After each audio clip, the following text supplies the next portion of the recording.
Broadcasting live from Youngville, North Carolina and Ontario, Canada, this is Got Mead Live, a weekly show where Vicky Rowe and AJ Airmans bring you the mead news, meadery info, and mead-making discussions from all over, talking with mead makers, mead owners, industry mavens, and influencers. This is Got Mead Live, a weekly podcast about mead and the people who love it and where the mead world is going. And now here are your hosts, Got Mead owner Vicky Rowe and mead and wine maker AJ Airmans.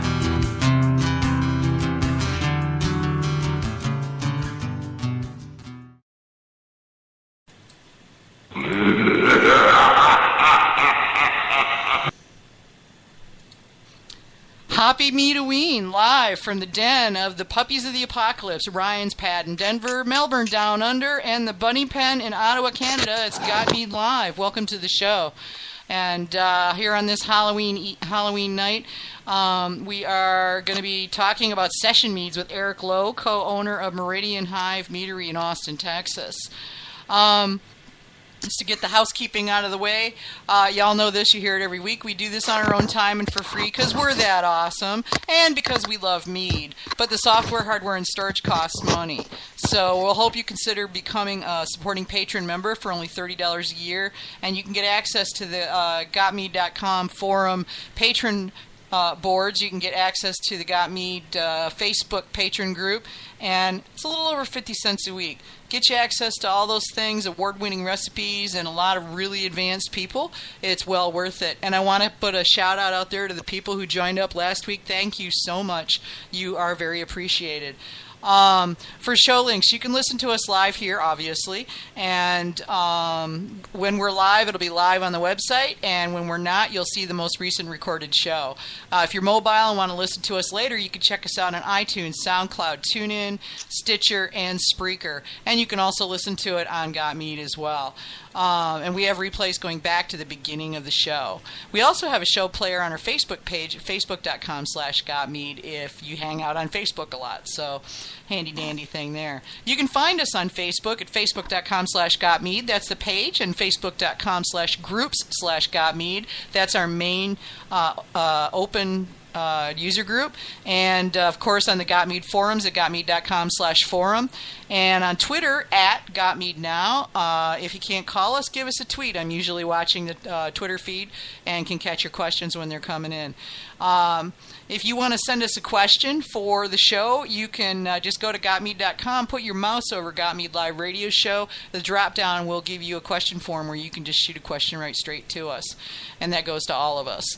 And, of course, if you want to call, and if Skype's cooperating, you can call us at 803-443-MEAD. That's 803-443-6323. Now, let's get to the good stuff. What are we drinking? Hey, Jay, what you drinking tonight? I'm trying to find on Got Mead exactly what this is, because I'm pretty sure I made a brew log for it somewhere, but I never actually got around to labeling it. It's a spiced apple braggot, and I'm not sure what I sweetened it with, but it's really good. Nice. About 5. I'm guessing it's probably about 5% or something. It's lightly carbonated, and it's been in the bottle for 4 years. Nice. So it's a session mead, and it's a mystery session mead. Yes, and it was guarded by a spider in the basement. So it's a Halloween mystery session mead. So it's a I was looking for one of my Feed My Frankenstein meads, but I can't. The braggot, the pumpkin braggot, but I can't find any of it. So this is that one. Somebody is looking for the sound on the show. So, Vicky, what are you drinking? Hang on, I'm answering Casey, who just came on. All right, I have Meridian Hive Haven Peach Ginger Mead, and it's a effervescent session mead, canned. And it's got all this honey nose and really delicate peach and just a teeny bit of ginger in the nose. And then the flavor is really smooth, a little gingery start with the honey like right behind it, and the peach is right along with that. And then it's got this long gingery finish, but not like super ginger. It's like a gentle ginger. And it's slightly sweet, not super sweet, and effervescent. It's really, really good. And for those of you who are wondering, you can go to meridianhive.com and you can get some of this. little free advertising from Meridian Hive there.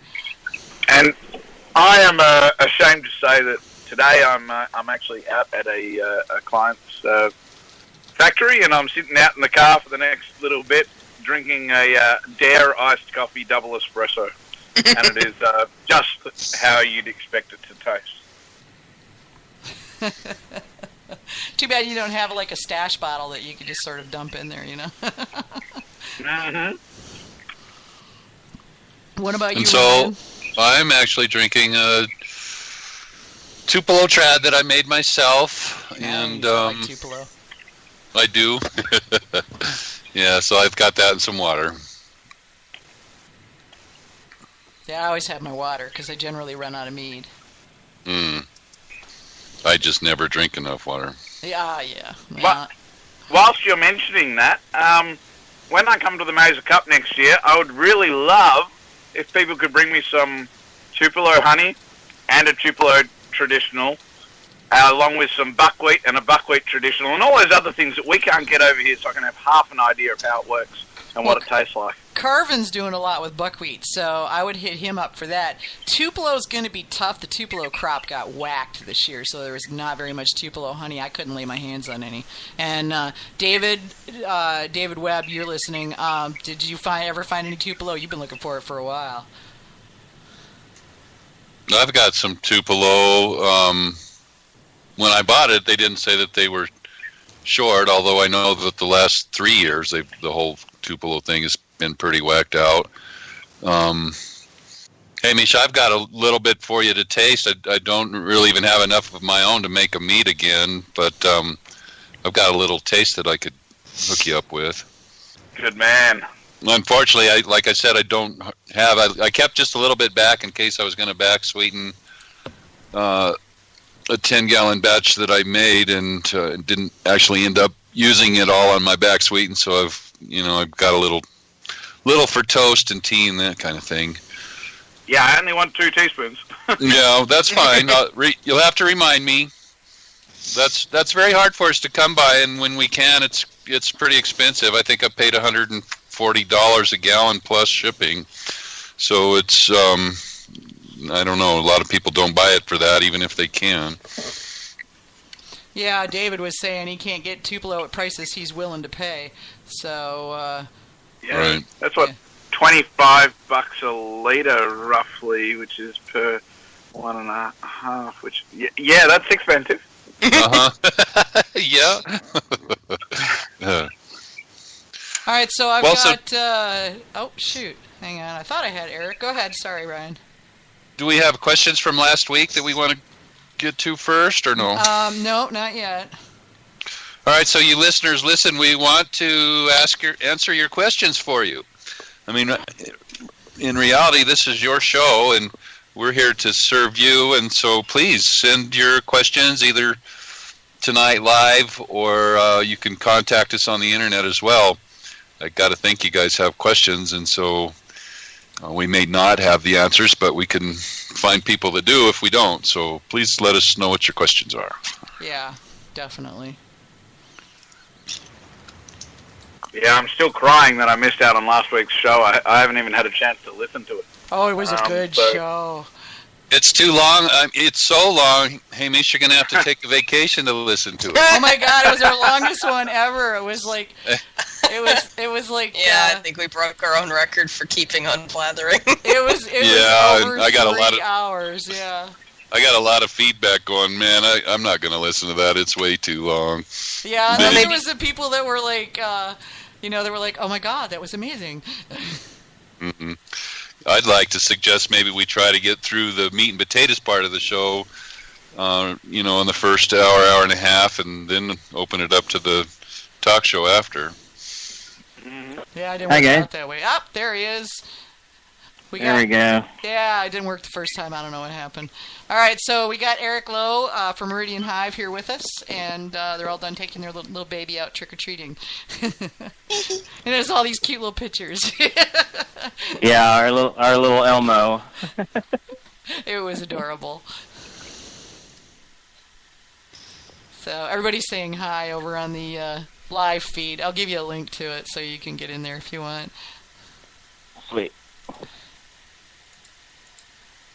So, so, we were like, everybody says, every time somebody says session meads, the next words out of somebody's mouth is Meridian Hive. And so we decided that even though this isn't technically a style, it's really more of a, a level since it crosses styles. But it's also something that's like wildly popular now, and you guys are kind of leading the pack on sessions right now, so we wanted to get you in here so you could help other people learn how to make good ones. All right. Well, can you define what? Well, sorry. Could you give me your definition of a session mead, and what you would consider would fit into the category and what wouldn't? Yeah. So. What the AMMA is trying to standardize the terminology to mean a mead under 8%, and I tend to agree with that. All of our sessions, we call them draft meads. They're under 7%. We tend to keep it around as close to 6.5 as we can, as a general rule.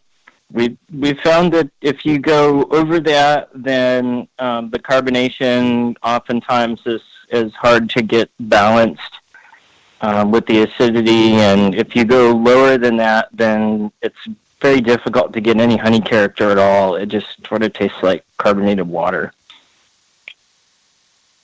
And so you carbonate all your session mates? Is that what you'd consider part of the definition?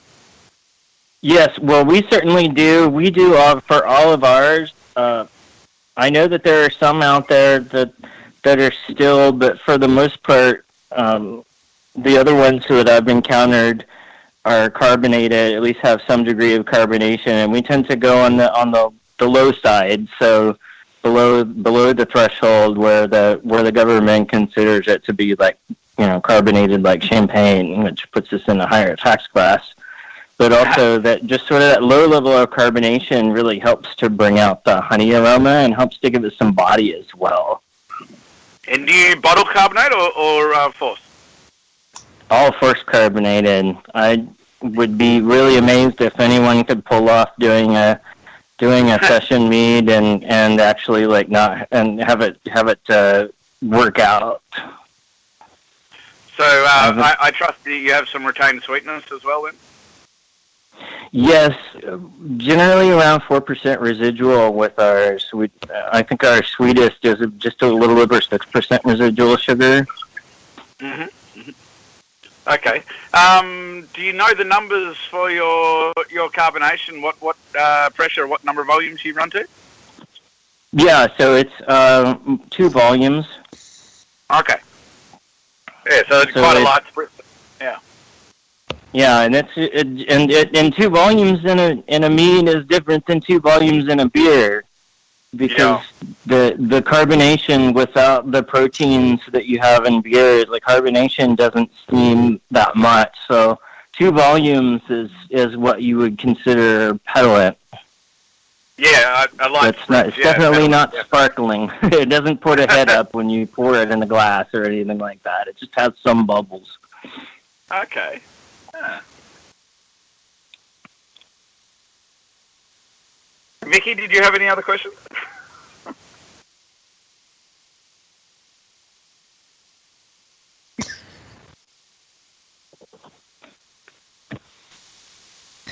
And have we lost Vicky? So, Jeff, you must just probably muted, have sorry. Jeff, do you want to just start and tell us what information it was that you felt pertinent to pass on to us, and we'll try to hold off our questions until later and then mail you with those questions if you haven't already answered them along the way.